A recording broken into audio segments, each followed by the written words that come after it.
خدا هموطن داور.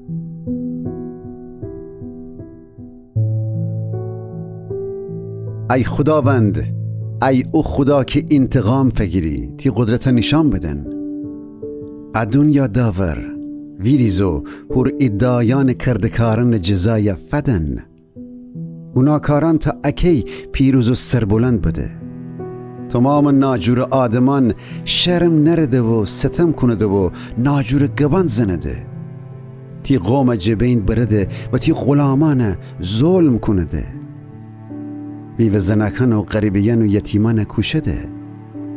از ستمکاران گده خداوند امر ندینه و یعقوب خدا امین ناجور کردکاران نفهمه.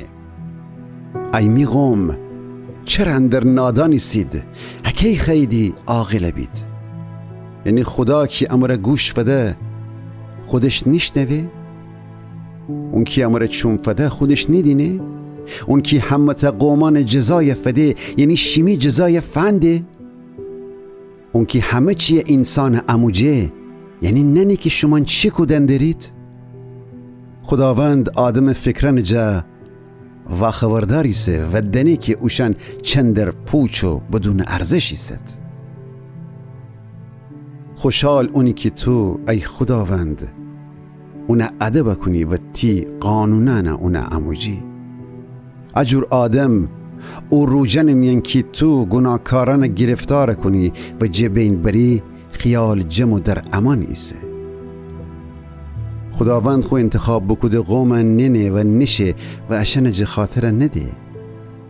ای ورده عدالت و انصاف امره داوری انجامی و همتا خورم آدمان اونی جه پشتیبانی کنده.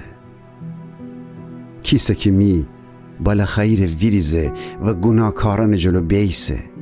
کیسه که حاضر بابا می امره ناجور آدمان زید جنگ بکنه. اگه خداوند می یاور نبسته بی پر زمات نبستی که جبین شویم. و وقتی اجگره بزیم می پایان لغزده.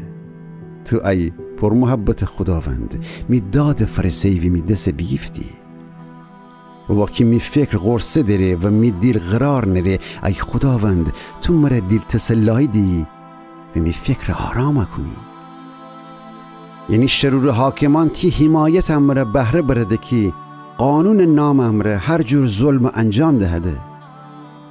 وشن خورم آدمان زد جلوف کلک دیچنده و بیگناهان مرگ محکوم کنده. ولی خداوند می سخرب و جمپنایی سه و مره هر تا بلاجه محافظت کنی.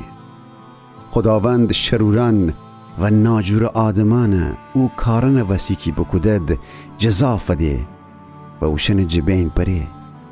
حتی یه خداوند امی خدا اشن جبین بره.